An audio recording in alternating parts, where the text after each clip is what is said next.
श्री सद्गुरुनाथ महाराज की जय। श्री कृष्ण गोविंद हरे मुरारी, हे नाथ नारायण वासुदेव। जयकारा तेरा वालिदा बोल सच्चे दरबार की जय। तत्व चिंतामणि में तत्व विचार, आज इस विषय पर हम सभी श्रवण करेंगे। कहते हैं प्रत्येक मनुष्य को इन प्रश्नों पर विचार करना चाहिए कि प्रकृति क्या है, पुरुष किसे कहते हैं, संसार क्या है, हम कौन हैं, राग द्वेष काम क्रोध आदि जीव के अंतःकरण में रहते ही हैं या इनका समूल नाश भी हो सकता है। संसार में हमारा क्या कर्तव्य है, परमात्मा, जीव, प्रकृति और संसार ये अनादि हैं या आदि वाले हैं, इनका परस्पर क्या संबंध है और बंध एवं मोक्ष क्या है। इन प्रश्नों पर गहरा विचार करने से ज्ञान की वृद्धि होती है और उत्तरोत्तर ज्ञान के बढ़ने से आत्मा में इनका यथार्थ बोध हो जाता है, जीवन कृतकृत्य हो जाता है। थोड़े शब्दों में यह कहना चाहिए कि मनुष्य जीवन का परम उद्देश्य सिद्ध हो जाता है। यद्यपि इन प्रश्नों का विषय बहुत ही गहन है और सभी प्रश्न अति महत्व के हैं। इन पर विवेचन करना साधारण बात नहीं है। वास्तव में इनका तत्व महात्मा पुरुष ही जानते हैं। तथापि मैं अपने विनोद के लिए साधारण बुद्धि के अनुसार इन प्रश्नों पर अपने मन के विचार संक्षेप में पाठकों के सामने उपस्थित कर रहा हूँ और मैं विनय करता हूँ कि आप लोग यदि उचित समझे तो इस विषय पर अवश्य विचार करें कि प्रत्येक मनुष्य को जो है विचार करने चाहिए कि प्रकृति क्या है, पुरुष किसे कहते हैं, यह संसार क्या है, हम कौन हैं, हमारा जन्म किस लिए हुआ है और हम क्या कर्म करने आए हैं। राग द्वेष काम क्रोध आदि जीव के अंतःकरण में रहते ही हैं, तो इनका समूल नाश भी हो सकता है क्या। संसार में हमारा क्या कर्तव्य है, परमात्मा, जीव, प्रकृति और संसार ये अनादि हैं या आदि वाले हैं, इनका परस्पर क्या संबंध है और बंध एवं मोक्ष क्या है, यह प्रकृति पुरुष क्या है, यह माया क्या है। इन सभी बातों पे हमें अवश्य गहन विचार करना चाहिए और इस माया के अनुसार ये हमारे सगे संबंधी, इनसे हमारा संबंध क्या है, इस पर भी गहन विचार करना चाहिए। कहते हैं प्रकृति पुरुष और संसार, प्रकृति और पुरुष दोनों अनादि हैं। भगवान गीता में कहते हैं कि प्रकृति पुरुषम चैव विद्वग्नादि उभावपि, विद्वेनादि उभावपि, कि हे अर्जुन, प्रकृति और पुरुष इन दोनों को तू अनादि जान। इनमें पुरुष तो अनादि और अनंत है तथा प्रकृति अनादि है, शांत है। पुरुष जो है सर्वव्यापी, नित्य चेतन एवं आनंद रूप है और प्रकृति विकार वाली होने के कारण जड़, अनित्य और दुख रूप है। यह समस्त जड़ वर्ग संसार प्रकृति का ही विकार है।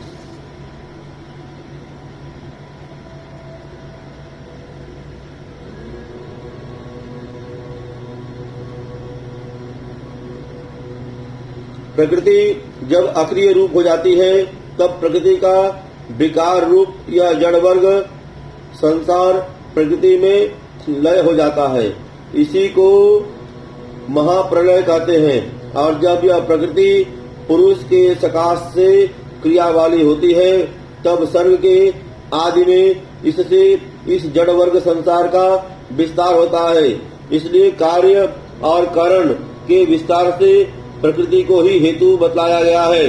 कहते हैं कि आकाश, वायु, अग्नि, जल और पृथ्वी तथा शब्द, स्पर्श, रूप, रस, गंध इनका नाम कार्य है। बुद्धि, अहंकार और मन तथा श्रोत, त्वचा, रसना, नेत्र और घ्राण एवं वाक, हस्त, पाद, उपस्थ और गुदा, इन 13 का नाम जो है करण है। तो कार्य करण कर्तृत्वे हेतु प्रकृति रुच्यते।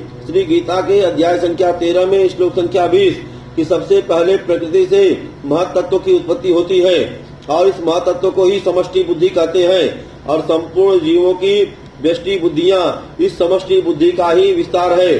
तदंतर इस महत्व से समष्टि अहंकार उत्पन्न होता है और समष्टि अहंकार से स्व संकल्पात्मक समष्टि मन की उत्पत्ति होती है और उसी अहंकार से आकाश, आकाश से वायु, वायु से अग्नि, अग्नि से जल, जल से पृथ्वी, इस प्रकार क्रम से 5 सूक्ष्म महाभूतों की उत्पत्ति होती है और यही इस जड़ वर्ग संसार के कारण है। कोई कोई महर्षि इनको सूक्ष्म तन मात्राएं और इंद्रियों के कारणभूत अर्थ भी कहते हैं। महर्षि पतंजलि इन सूक्ष्म तन मात्राओं की उत्पत्ति अहंकार से बतलाते हैं और भगवान कपिल महत्व से। तो वास्तव में इनमें कोई विशेष अंतर नहीं है क्योंकि समष्टि बुद्धि, समष्टि अहंकार और समष्टि मन ये तीनों अंतःकरण के ही अवस्था भेद से 3 भिन्न भिन्न नाम हैं। तदंतर इन सूक्ष्म भूतों से या कारण रूप तन मात्राओं से पंच ज्ञानेन्द्रिय, पंच कर्मेंद्रिय और इंद्रियों के 5 विषयों की उत्पत्ति अथवा विस्तार होता है। या यूं कहिए कि यह जड़ वर्ग संसार उन 5 सूक्ष्म भूतों का ही विस्तार या कार्य है। पुरुष के भी 2 भेद हैं, परमात्मा और जीवात्मा। परमात्मा एक है परंतु जीव असंख्य है।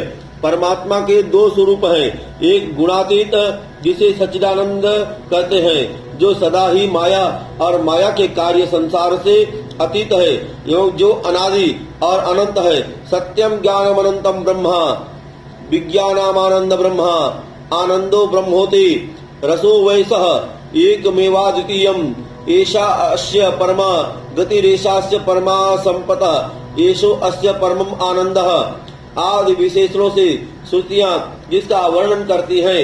दूसरा सगुण ब्रह्मा जो माया विशिष्ट ईश्वर, महेश्वर, सृष्टिकर्ता, परमेश्वर प्रभृति अनेक नामों से श्रुति स्मृतियों में वर्णित है।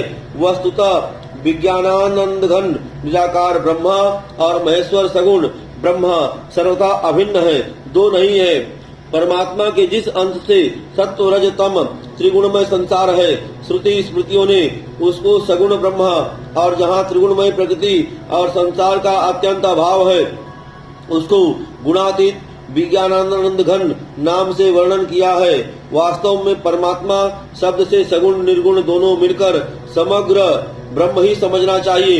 यूं तो सगुण ब्रह्म के संबंध में भी 2 भेदों की कल्पना की गई है, एक निराकार सर्वव्यापी सृष्टिकर्ता ईश्वर और दूसरा साकार ब्रह्मा, ब्रह्मा का अवतार जैसे भगवान श्री रामचंद्र और भगवान श्री कृष्णचंद्र प्रभुति। यहाँ सर्वव्यापी निराकार सगुण ब्रह्म में और अपनी लीला में साकार रूप में प्रकट होने वाले श्री राम कृष्ण आदि अवतार रूपी भगवान में कोई अंतर या भिन्नता नहीं है। कुछ लोग बिना समझे बूझे कह दिया करते हैं कि सर्वव्यापी निराकार ब्रह्मा साकार नहीं हो सकते। इन लोगों के संबंध में यह कहने का तो मुझे अधिकार नहीं कि ऐसा कहना उनकी भूल है। हाँ, इतना जरूर कहा जाता है कि इन्हें अपने इस सिद्धांत पर फिर से विचार जरूर करना चाहिए। जिस प्रकार व्यापक निराकार अव्यक्त अग्नि तथा किसी स्थान विशेष में प्रज्वलित व्यक्त अग्नि में वस्तुतः कोई भेद नहीं है, एक ही अग्नि के 2 रूप हैं। इसी प्रकार निराकार और साकार परमात्मा को भी समझना चाहिए। साधनों द्वारा सर्वव्यापी परमात्मा का सब जगह व्याप्त रहते हुए ही प्रज्वलित अग्नि की भांति प्रकट हो जाना शास्त्र सम्मत और युक्ति युक्त ही है।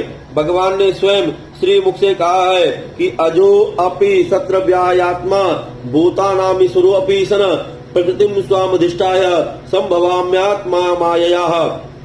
श्री गीता के अध्याय संख्या 4 में श्लोक संख्या 6 कि मैं अविनाशी स्वरूप अजन्मा होने पर भी तथा सब भूत प्राणियों का ईश्वर होने पर भी अपनी प्रकृति को अधीन करके योग माया से प्रकट होता हूँ। इसके अतिरिक्त केन उपनिषद में इंद्र, अग्नि आदि देवों के सामने ब्रह्मा का यक्ष रूप में प्रकट होना प्रसिद्ध है।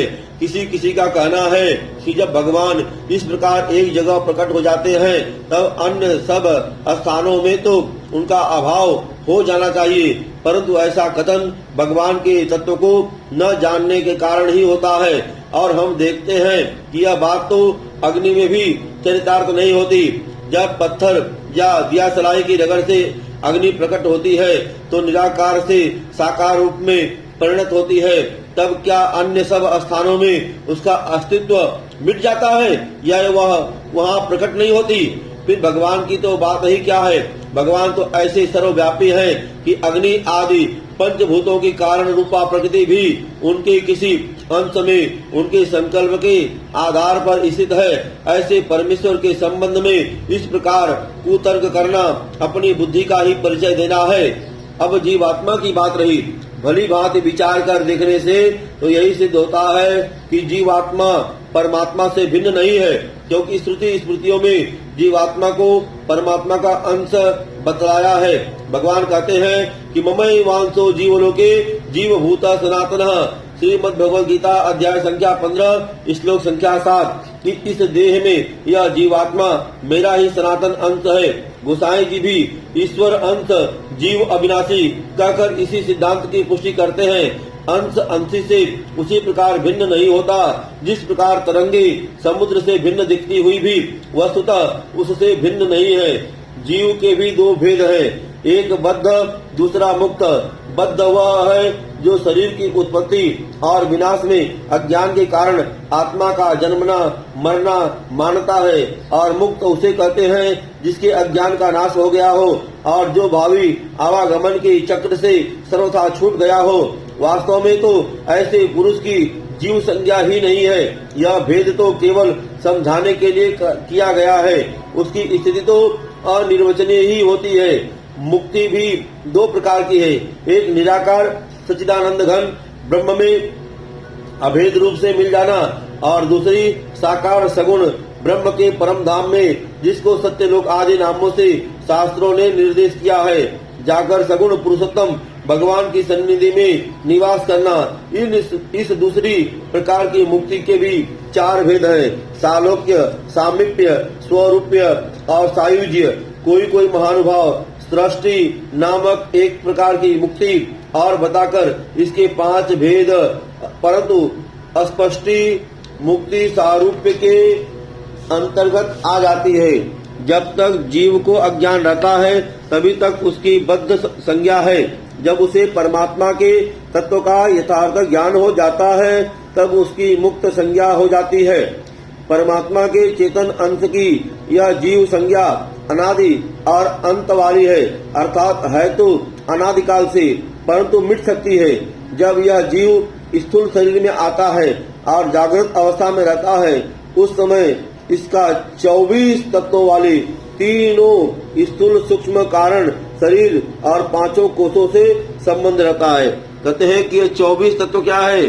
24 तत्व यह है कि पंच महाभूत, अहंकार, बुद्धि, मूल प्रकृति, 10 इंद्रियां, मन और पंच तन्मात्मा। यह श्रीमद् भगवद गीता के अध्याय संख्या 13 में श्लोक संख्या 5 में दिया गया है। अब पंचकोश क्या है? पंचकोश यह है कि अत्रमय, प्राणमय, मनोमय, विज्ञानमय और आनंदमय। स्थूल में तीनों शरीरों और 5 कोश हैं, सूक्ष्म में 2 शरीर और अत्रमय को छोड़कर शेष 4 कोश है, एवं कारण शरीर में सिर्फ आनंदमय कोश है। कहते हैं कि इन जब प्रलय या स्वप्न अवस्था को प्राप्त होता है तब इसका प्रकृति सहित 17 तत्वों के सूक्ष्म शरीर से संबंध रहता है। यह 17 तत्व क्या है कि मन, बुद्धि, 10 इंद्रियां तथा पंच तन्मात्रा, ये 17 तत्व है। अहंकार बुद्धि के अंतर्गत आ जाता है और प्रकृति सब में व्यापक है ही, तो पंच प्राण सूक्ष्म वायु के अंतर्गत होने से उन्हें तन मात्राओं के अंतर्गत समझ लेना चाहिए। श्रीमन्नारायण नारायण नारायण, श्रीमन्नारायण नारायण नारायण, श्रीमन्नारायण नारायण नारायण, श्रीमन्नारायण नारायण नारायण। श्रीमन्नारायण नारायण नारायण श्रीमन्नारायण नारायण नारायण श्रीमन्नारायण नारायण नारायण।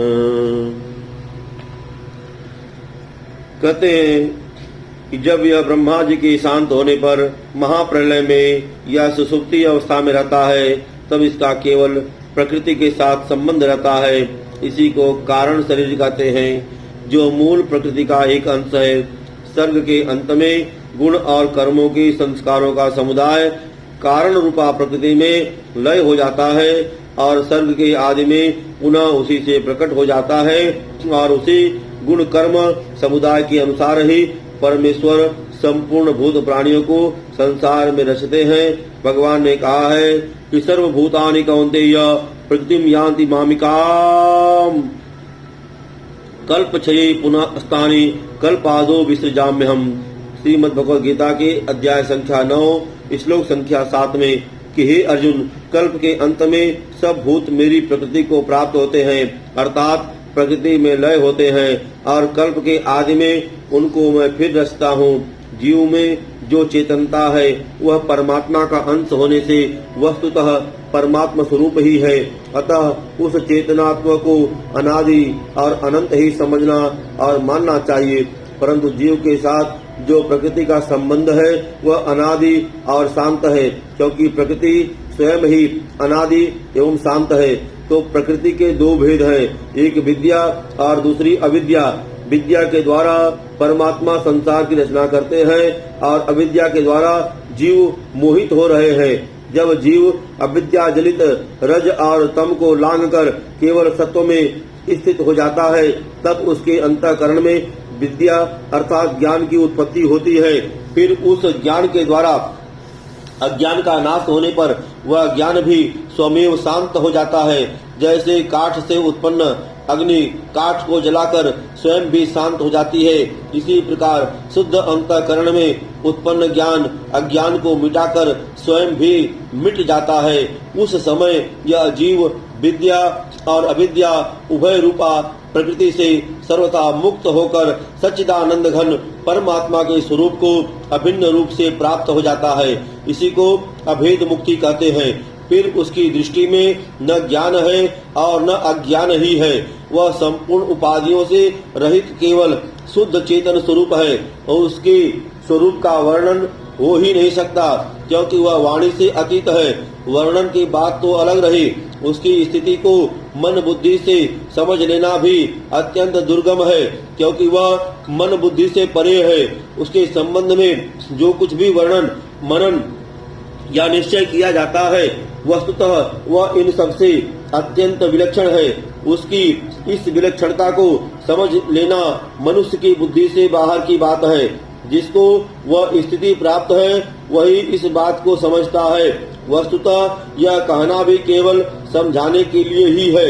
एक ही निराकार आकाश जिस प्रकार अनेक भिन्न भिन्न घड़ों के संबंध में उनमें भिन्न भिन्न रूप से प्रतीत होता है, और जिस प्रकार एक ही जल विशेष सर्दी के कारण ओलों के रूप में परिणत होकर अनेक रूप में भासता है, इसी प्रकार एक ही चेतन प्रकृति के संबंध से अनेक भिन्न भिन्न रूपों में प्रतीत हो रहा है।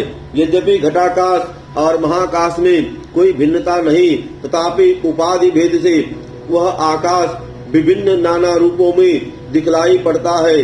परंतु जिस प्रकार घटाकाश महाकाश का अंश है, ठीक उसी प्रकार जीव जो है परमात्मा का अंश नहीं है, क्योंकि आकाश निराकार निरक्वय तो है, परंतु जड़ होने के कारण उसमें जैसे देश के विभाग की कल्पना की जा सकती है, तो विज्ञानानंद घन परमात्मा देश और काल से सर्वथा अतीत होने के कारण उसमें आकाश की भांति अंशासी भावों की कल्पना नहीं की जा सकती।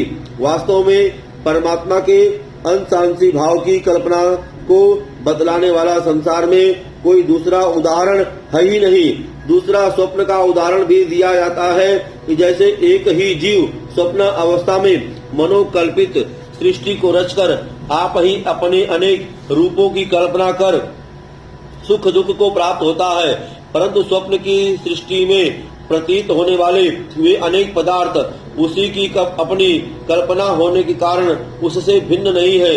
इसी प्रकार संसार के सारे जीव भी ईश्वर के ही अंश है। और पर यह उदाहरण भी समीचीन नहीं है, क्योंकि जीव जो है अज्ञान के कारण निद्रा के वशीभूत होकर स्वप्न में कल्पित सृष्टि का अनुभव करता है, परंतु सच्चिदानंद घन परमात्मा में यह बात नहीं है। परमात्मा के यथार्थ अंशांशी भाव की स्थिति तो परमात्मा के तत्व का यथार्थ ज्ञान होने से ही समझ में आ सकती है। उदाहरणों और शास्त्रों से जो बातें जानी जाती हैं वो तो केवल शाखा चंद्र न्याय से तत्व का लक्ष्य कराने के लिए ही है।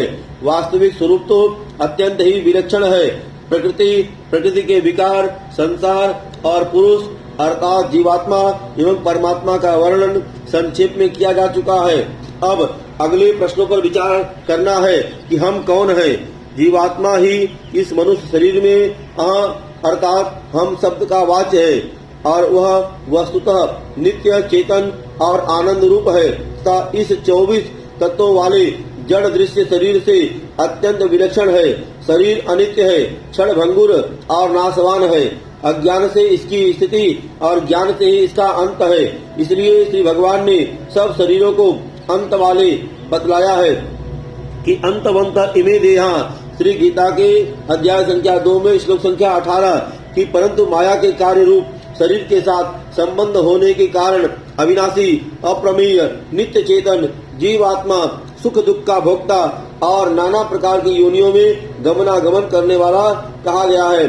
तथा कि यथा पुरखम प्रकृतिस्थो ही भुंगे प्रकृति जान गुणाना कारणम गुण संगो अस्य सद असद्धो निजन्मसु। श्री गीता के अध्याय संख्या 13 में श्लोक संख्या 21 के अर्थात प्रकृति में स्थित हुआ ही पुरुष प्रकृति त्रिगुणमयी माया से उत्पन्न हुए त्रिगुणात्मक सब पदार्थों को भोगता है और इन गुणों का संग ही इस जीवात्मा के अच्छी बुरी योनियों में जन्म लेने का कारण है। जब तक इसको परमात्मा के तत्व की उपलब्धि नहीं हो जाती तब तक अनंत कोटि जन्मों के बीत जाने पर भी आवागमन रूपी दुख से इसका छुटकारा नहीं होता। ज्ञान के द्वारा जिसके अज्ञान का सर्वथा नाश हो गया है वह पुरुष इस देह के अंदर जीता हुआ भी मुक्त है। कहते हैं रोग दोष आदि का नाश हो जाता है। मुक्त पुरुष के हृदय में राग द्वेष हर्ष शोक और काम क्रोध आदि विकारों का अत्यंत अभाव हो जाता है।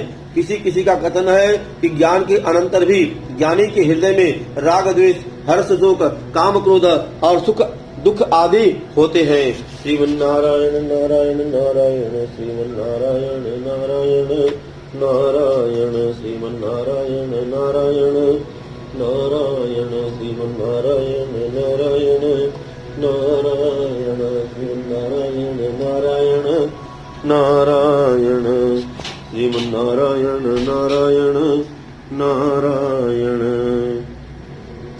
एवं किसी ने तो यहाँ तक कह डाला है कि प्रारब्ध के कारण ज्ञानी में झूठ, कपट, चोरी और व्यभिचार आदि दुराचार भी रह सकते हैं, परंतु मेरी साधारण समझ के अनुसार इस प्रकार कहना मुनि प्रणीत आर्ष ग्रंथों एवं युक्तियों के सर्वथा विरुद्ध है। श्रुति स्मृति आदि प्रमाणिक प्राचीन ग्रंथों के प्रमाण से विधि वाक्यों द्वारा जीवन मुक्त के अंतःकरण में अर्थात ज्ञानोत्तर काल में दुराचारों का होना किसी महाशय को ज्ञात हो तो वे कृपा पूर्वक मुझे अवश्य सूचना दे। हाँ, उनके विरुद्ध तो श्रुति स्मृतियों में प्रचुर प्रमाण मिलते हैं। उनमें से कुछ यहाँ उद्धृत किए जाते हैं कि हर्ष शोको जहाति तरति शोक मात्ववित तत्र को मोह का शोक एकत्व मनुपश्यतः कि हर्ष शोक त्याग देता है, आत्मज्ञानी शोक से तर जाता है। जब सर्वत्र आत्मा की एकता का निश्चय कर लेता है तब शोक मोह कुछ भी नहीं रह जाते। श्री गीता में कहा है कि काम क्रोध विमुक्ता नाम यति नाम यत चेतसाम अभितो ब्रह्म निर्वाणम वर्तते विदितात्मनाम। श्रीमद् भगवद गीता के अध्याय संख्या 5 में श्लोक संख्या 26। श्रीमन्नारायण नारायण नारायण श्रीमन्नारायण नारायण नारायण श्रीमन्नारायण नारायण नारायण श्रीमन्नारायण नारायण नारायण श्रीमन्नारायण नारायण नारायण श्रीमन्नारायण नारायण नारायण श्रीमन्नारायण नारायण नारायण श्रीमन्नारायण नारायण नारायण श्रीमन्नारायण नारायण नारायण। कि काम क्रोध से रहित जीते हुए चित्त वाले पर ब्रह्म परमात्मा का साक्षात्कार किए हुए ज्ञानी पुरुषों के लिए सब ओर से शांत पर ब्रह्म परमात्मा ही प्राप्त है। यो न हस्यन्ति न द्वेष्टि न सोचति न कांक्षति। श्रीमद् भगवद गीता के अध्याय संख्या 12 में श्लोक संख्या 17 कि जो न कभी हर्षित होता है, न द्वेष करता है, न शोक करता है, न कामना करता है, बल्कि काम क्रोध आदि को तो भगवान ने साक्षात नरक के द्वार और आत्मा का नाशक तक बतलाए हैं और इनके अत्यंत अभाव होने पर ही आत्मा के कल्याण के लिए साधन करने से मुक्ति बतलाई है। कि त्रिविधम नरकस्येदं द्वारं नाशनमात्मनः काम क्रोध अस्तता लोभ अस्तस्मादेतत्रयं त्यजेत। अतैर्विमुक्तं कौन्तेय तमो द्वारे स्त्रीर्निर्भर आचार्यत्यात्मनं श्रेयस्तो जाति परां गतिम्। श्रीमद् भगवद गीता की अध्याय संख्या 16 श्लोक संख्या 21 और 22 अर्थात काम क्रोध तथा लोभ यह 3 प्रकार के नरक के द्वार आत्मा का नाश करने वाले हैं, यानी अधोगति में ले जाने वाले हैं। इससे इन तीनों को त्याग देना चाहिए, क्योंकि हे अर्जुन, इन तीनों नरक के द्वारों से मुक्त हुआ पुरुष अपने कल्याण का आचरण करता है। इससे वह परम गति को जाता है, अर्थात मुझको प्राप्त होता है। उपर्युक्त 22वें श्लोक में विमुक्त शब्द आया है, जो काम क्रोध लोभ के आत्यंतिक अभाव का द्योतक है, यानी परम गति चाहने वालों के काम क्रोध आदि की गंध भी नहीं होनी चाहिए। काम क्रोध आदि का कारण है आसक्ति। आसक्ति का नाम ही रस या राग है, इसी को संग भी कहते हैं। भगवान ने स्पष्ट कहा है कि संग से ही काम की उत्पत्ति होती है और क्रोध काम से उत्पन्न होता है। कि संगात संजायते कामः कामात् क्रोधो अभिजायते। अर्थात यह श्रीमद् भगवद गीता के अध्याय संख्या 2 में श्लोक संख्या 62 है कि काम क्रोध आदि के कारण रूप इस आसक्ति का परमात्मा के साक्षात्कार से सर्वथा नाश हो जाता है। फिरसो अपश्यम परम दृष्टा निर्वर्तते। श्रीमद् भगवद गीता के अध्याय संख्या 2 श्लोक संख्या 59। अर्थात इस पुरुष का राग भी परमात्मा का साक्षात्कार होने पर निवृत्त हो जाता है। जब कारण का अत्यंत अभाव हो जाता है, तब उसके कार्य काम क्रोध आदि का अस्तित्व मानना भारी भोलेपन के अतिरिक्त और क्या है। जिस काम रूपी कारण का कार्य क्रोध है, उस काम को श्रीमद् भगवद गीता में भगवान ने संपूर्ण अनर्थों का कारण और साधक के लिए महान शत्रु बतलाया है और उसे मारने की स्पष्ट आज्ञा दी है। काम एक क्रोध एक रजोगुण समुद्भव महासनो महापापा विद्येनिमिह वैरणम। श्रीमद् भगवद गीता की अध्याय संख्या 3 में श्लोक संख्या 37 अर्थात रजोगुण से उत्पन्न हुआ यह काम ही क्रोध है। यही महाअसन यानी अग्नि के सदृश भोगों से न तृप्त होने वाला और बड़ा पापी है। इस विषय में इसको ही तू वैरी जान। इंद्रियाणि पराण्याहुरीन्द्रियेभ्य परम मना मनसस्तु परम बुद्धिर्यो बुद्धि परतंतु सह एवं बुद्धे परम बुद्धित्वा संस्तभ्यात्मनात्मात्मना जहि शत्रु महाबाहो काम रूप दुरासदम। श्रीमद् भगवद गीता के अध्याय संख्या 3 में श्लोक संख्या 42 और 43 इंद्रियों को पर अर्थात श्रेष्ठ बलवान और सूक्ष्म कहते हैं तथा इंद्रियों से परे मन है एवं मन से परे बुद्धि है और जो बुद्धि से भी अत्यंत परे है वह आत्मा है। इस प्रकार बुद्धि से परे अर्थात सूक्ष्म तथा सब प्रकार बलवान और श्रेष्ठ अपने आत्मा की जानकर तथा बुद्धि के द्वारा मन को वश में करके हे महाबाहो अपनी शक्ति को समझकर इस दुर्जय काम रूप शत्रु को मार। अस्मिता, राग, द्वेष और भय, इन चारों का कारण अविद्या है। अविद्या ही जीव के सुख दुख में हेतु है और उस अविद्या का अभाव होने से ही जीव की मुक्ति होती है। अविद्या रूप कारण के अभाव से उसके चारों कार्यों का आप ही अभाव हो जाता है। योग दर्शन में लिखा है कि तस्य हेतुर्विद्या तद्भावात् संयोगा भावो हानम तदृशे कैवल्यम। उस संयोग का हेतु अविद्या है और उस अविद्या के अभाव से संयोग का अभाव हो जाता है, उसका नाम हान है। वही दृष्टा की कैवल्य यानी मुक्त अवस्था है। इस अवस्था में सुख दुख हर्ष शोक काम क्रोध भय आदि विकार रह ही कैसे सकते हैं। कुछ लोग इन राग द्वेष सुख दुख हर्ष शोक आदि को अंतःकरण धर्म मानते हैं और शरीर रहते इनका सर्वथा नाश होना असंभव बतलाते हैं, परंतु यह मानना युक्त नहीं है, बल्कि श्रुति स्मृति शास्त्र प्रमाणों से तो शरीर के रहते हुए ही इनका अभाव होना सिद्ध है। उपर्युक्त विवेचन में यह बात दिखलाई जा चुकी है। अब यह दिखलाना है कि ये अंतःकरण के स्वाभाविक धर्म नहीं किंतु विकार है। और क्षेत्र के वर्णन प्रसंग में भगवान कहते हैं कि इच्छा द्वेष सुख दुख संघातेश्चेतनाधते एतत् क्षेत्रम समासेन सविकारम उदाहृतम। श्रीमद् भगवद गीता के अध्याय संख्या 13 में श्लोक संख्या 6 कि इच्छा द्वेष सुख दुख स्थूल देह का पिंड चेतनता और धृति इस प्रकार यह क्षेत्र विकारों के सहित संक्षेप में कहा गया है। इससे इनका विकार होना सिद्ध है और इन विकारों से आत्यंतिक मुक्ति का नाम ही मोक्ष है। शास्त्र प्रमाणों के अतिरिक्त युक्ति से भी यही बात सिद्ध है। भला यदि राग द्वेष हर्ष शोक सुख दुख आदि विकार ही न छूटे तो मुक्ति किस बंधन से हुई और ऐसी मुक्ति का मूल्य ही क्या है।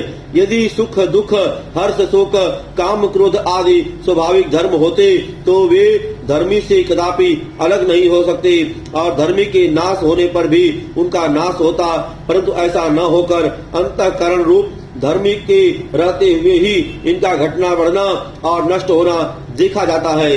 इससे वे धर्म नहीं किंतु विकार ही सिद्ध होते हैं। ज्ञानी में तो ये रहते ही नहीं परंतु अज्ञानी के अंदर भी ये घटते बढ़ते देखे जाते हैं और इनके घटने बढ़ने से अंतःकरण का घटना बढ़ना नहीं देखा जाता। वास्तव में ये धर्म नहीं किंतु अविद्या जनित विकार और विवेक से इनका समन होता है। जब विवेक से ही ऐसा होता है तब पूर्ण ज्ञान से तो इनका सर्वथा नाश हो जाना बिल्कुल ही युक्ति युक्त है, सत्य है। कुछ लोग चोरी झूठ कपट और व्यभिचार आदि पापों की उत्पत्ति भी ज्ञानी के प्रारब्ध से मानते हैं और ऐसे प्रारब्ध का आरोप करके ज्ञानी के मत्थे भी इन पापों का होना मरते हैं। मेरी साधारण बुद्धि से इस प्रकार मानना ज्ञानी के मस्तक पर कलंक लगाना है। ज्ञानी की तो बात ही क्या है, किसी भी मनुष्य के लिए दुराचारों की उत्पत्ति में प्रारब्ध को हेतु मानने से शास्त्र और युक्तियों के साथ अत्यंत विरोध उपस्थित हो जाता है।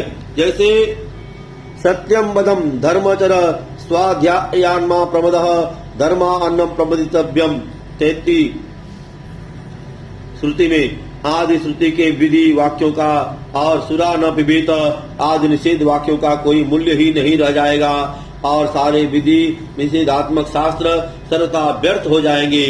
झूठ कपट चोरी जारी आदि पाप यदि पूर्वकृत पापों के फलरूप प्रारब्ध है तो फिर इनका कभी नाश होना संभव ही नहीं, क्योंकि पाप का फल पाप फिर उस पाप का फल पाप। इस प्रकार पापों की श्रृंखला कभी टूट ही नहीं सकती, यानी अनवस्था दोष आ जाएगा। पापों का होना प्रारब्ध से मान लेने पर उनके लिए किसी को कोई दंड नहीं मिलना चाहिए, क्योंकि पाप करने वाला तो बेचारा प्रारब्धवश बाध्य होकर पापों को करता है, फिर वह दंड का पात्र क्यों समझा जाए। जिस ईश्वर ने इस प्रकार की प्रारब्ध की रचना की असल में उसी पर यह दोष भी आना चाहिए। काम क्रोध आदि पापों के फलस्वरूप दंड का विधान ही युक्ति युक्त है, न कि पुनः पाप करने का। दुनिया में हम देखते हैं कि चोरी व्यभिचार आदि करने वाले अपराधियों को जेल आदि की सजा होती है, न कि फिर वैसे ही पाप करने के लिए उन्हें उत्साह दिलाया जाता हो। जब जगत के न्याय में भी ऐसा नहीं होता तब परम दयालु परम न्यायकारी ईश्वर पाप कर्मों का फल चोरी झूठ कपट व्यभिचार आदि कैसे रच सकते हैं। प्रारब्ध उसी कर्म का नाम है जो पूर्वकृत कर्मों का फल भुगताने वाला हो। नवीन क्रियमाण कर्म की उत्पत्ति का नाम प्रारब्ध नहीं है। नवीन क्रियमाण कर्म तो प्रारब्ध से सर्वथा भिन्न है। जहाँ कर्मों की इन संज्ञाएं बतलाई गई हैं, वहाँ पुण्य पाप आदि नवीन कर्मों को क्रियमाण, सुख दुख आदि भोगों को प्रारब्ध और पूर्वकृत अभुक्त कर्मों की संचित कहा है। जिन लोगों को उपर्युक्त तीनों कर्मों के तत्व का ज्ञान होगा, वे पाप पुण्य आदि क्रियामाण कर्मों को प्रारब्ध कैसे बतला सकते हैं। अतएव यह सिद्ध हो गया कि राग, द्वेष, काम, क्रोध आदि अज्ञान से उत्पन्न विकार ज्ञान न होने तक जीव के अंतःकरण में न्यूनाधिक रूप में रहते हैं और ज्ञान होते ही इनका समूल नाश हो जाता है। अब हमारा क्या कर्तव्य है।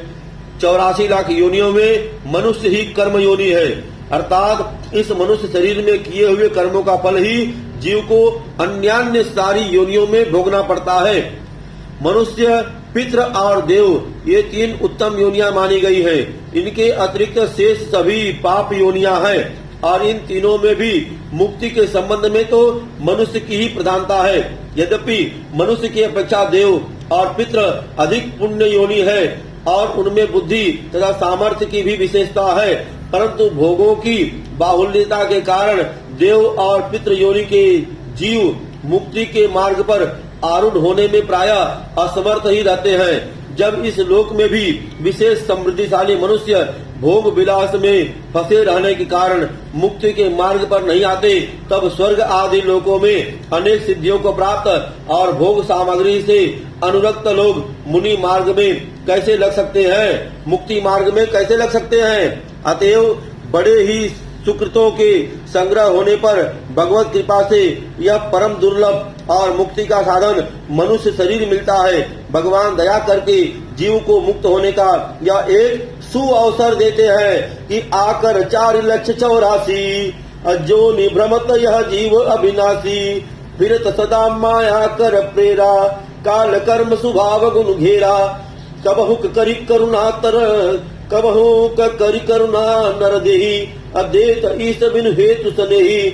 ऐसे अमूल्य शरीर को पाकर हम लोगों को उस परम दयालु परमात्मा को तत्व से जानने के लिए परमात्मा के भजन के निमित्त प्राण पर्यंत चेष्टा करनी चाहिए। भगवान ने श्री गीता में कहा है कि अनिअस्त्वं सुखं लोकमिमं प्राप्य भजस्व माम। अध्याय संख्या 9 श्लोक संख्या 33 श्रीमद् भगवद गीता में। इस सुख रहित और क्षण भंगुर मनुष्य शरीर को प्राप्त होकर तो निरंतर मेरा भजन ही कर, क्योंकि यह शरीर परम दुर्लभ और पुण्य से मिलने वाला होने पर भी विनाशी और क्षण क्षण में क्षय होने वाला है। यदि इस अवसर को हम हाथ से खो देंगे तो फिर हमारे पछताने की सीमा न रहेगी। यह शरीर न तो भोगों के लिए है और न स्वर्ग की प्राप्ति के लिए ही। जो इस मनुष्य शरीर को पाकर इसे केवल विषय भोगों में लगा देते हैं, उनकी महात्माओं ने बड़ी निंदा की है।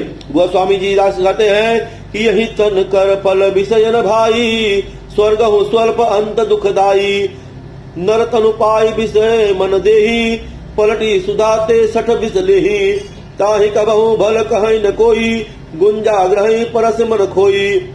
श्रीमद् भागवत में कहा है कि देह माध्यम सुलभम सुदुर्लभम प्लवम सुकल्पम गुरु कर्णधारम, मायानुकूलेन नभ अस्वतेरितम, पुमानम भवाब्धि न तरेत स आत्महा। स्कंद 11 में अध्याय 20 में श्लोक संख्या 17 श्रीमद् भागवत में। अति दुर्लभ मनुष्य देह भगवत कृपा से सुलभता से प्राप्त है। यह संसार समुद्र से पार जाने के लिए सुंदर दृढ़ नौका है और गुरु रूपी इसमें कर्णधार है। भगवान इसके अनुकूल वायु है। इस प्रकार होने पर भी जो भाव समुद्र से नहीं तरता वह आत्महत्यारा है। श्रीमन्नारायण नारायण नारायण श्रीमन्नारायण नारायण नारायण श्रीमन्नारायण नारायण नारायण श्रीमन्नारायण नारायण नारायण।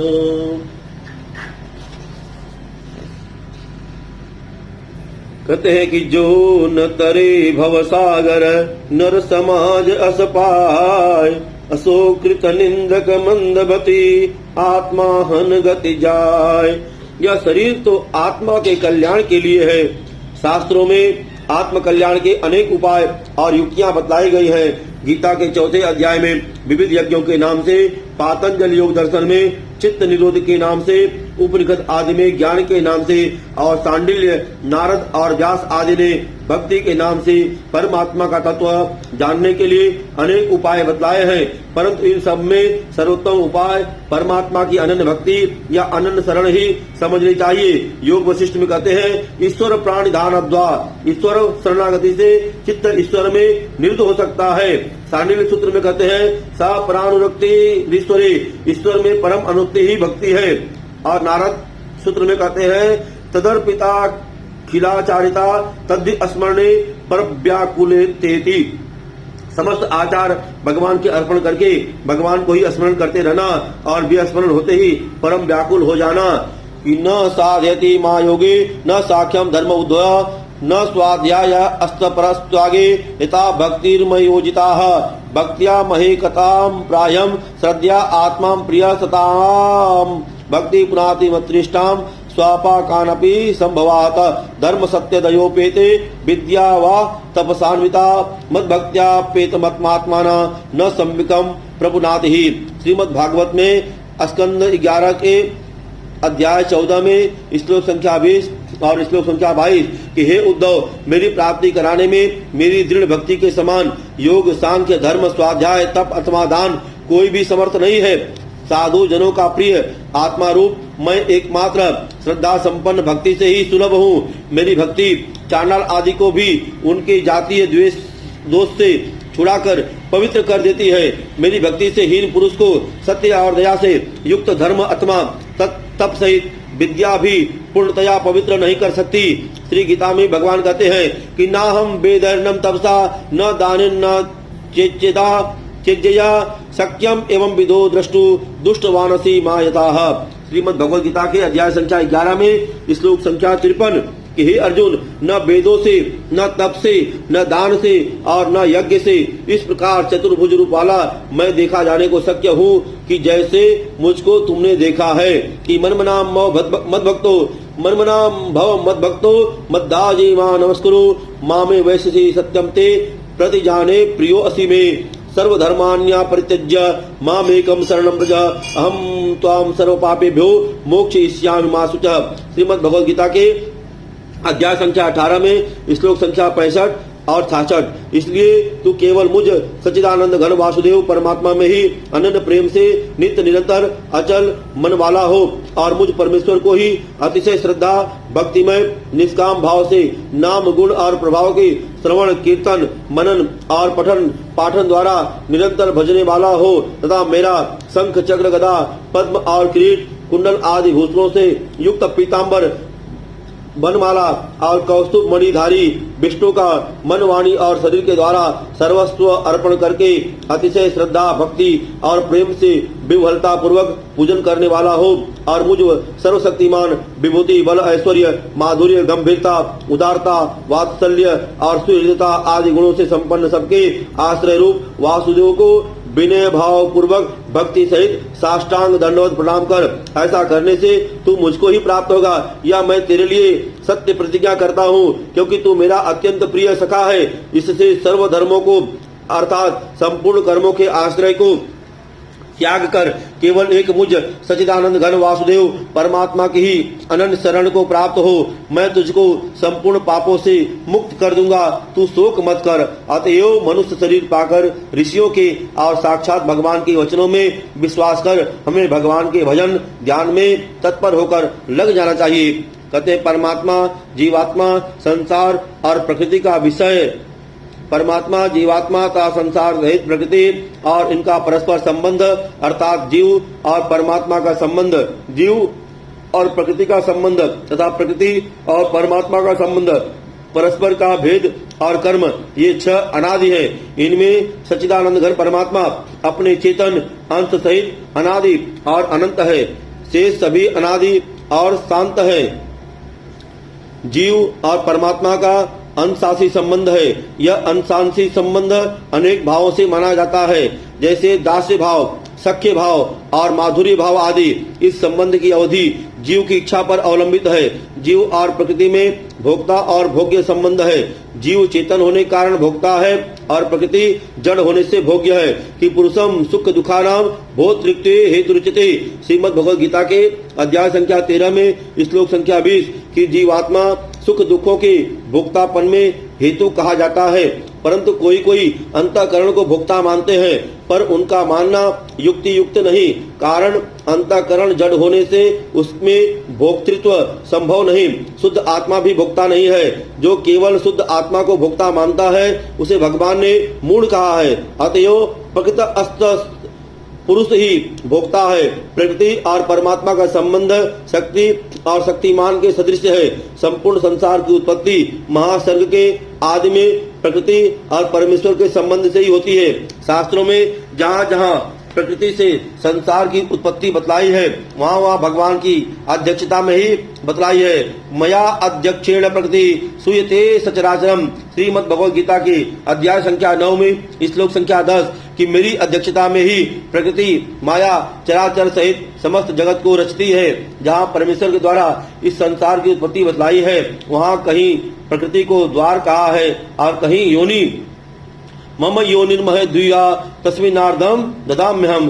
श्रीमद् भगवद गीता की अध्याय संख्या 14 में श्लोक संख्या 3 कि मेरी महत ब्रह्म रूप प्रकृति त्रिगुणमयी माया सब भूतों की योनि है और मैं उसमें चेतन रूप बीज स्थापन करता हूँ। योनि कारण का नाम है और वहाँ वह शरीरों के जड़ समुदाय का कारण है। चेतन अंश का कारण तो स्वयं परमात्मा है। कहते हैं बंधन और मुक्ति प्रकृति या वैष्णवी माया का विकार जो अज्ञान है, उस अज्ञान सहित प्रकृति के साथ जीव का अनादिकाल से संबंध है। इसी का नाम बंधन है और इसी कारण से ईश्वर का चेतनांश जीवात्मा अहंता, ममता, राग, द्वेष, हर्ष, शोक और काम, क्रोध आदि प्रकृति के विकारों से बंधा हुआ प्राप्त होता है। ज्ञान के द्वारा प्रकृति का संबंध विच्छेद हो जाना ही मुक्ति है और अहंत, ममता, राग, द्वेष, हर्ष, शोक तथा काम, क्रोध आदि विकारों का अंतःकरण से सर्वथा नाश हो जाना ही अज्ञान के नाश का लक्षण है। क्योंकि जीवन मुक्त पुरुषों में उपनिषद, गीता प्रभृति आर्ष शास्त्रों द्वारा इन विकारों का सर्वथा अभाव ही प्रतिपादित है। अतएव अविद्या के अत्यंत अभाव का नाम ही मुक्ति है। अविद्या का अभाव होने पर उसके कार्य इन विकारों का नाश स्वाभाविक ही हो जाता है, क्योंकि कारण के साथ ही कार्य का अभाव सर्वथा सिद्ध है। श्रीमन्नारायण नारायण नारायण, श्रीमन्नारायण नारायण नारायण। श्री सद्गुरुनाथ महाराज की जय।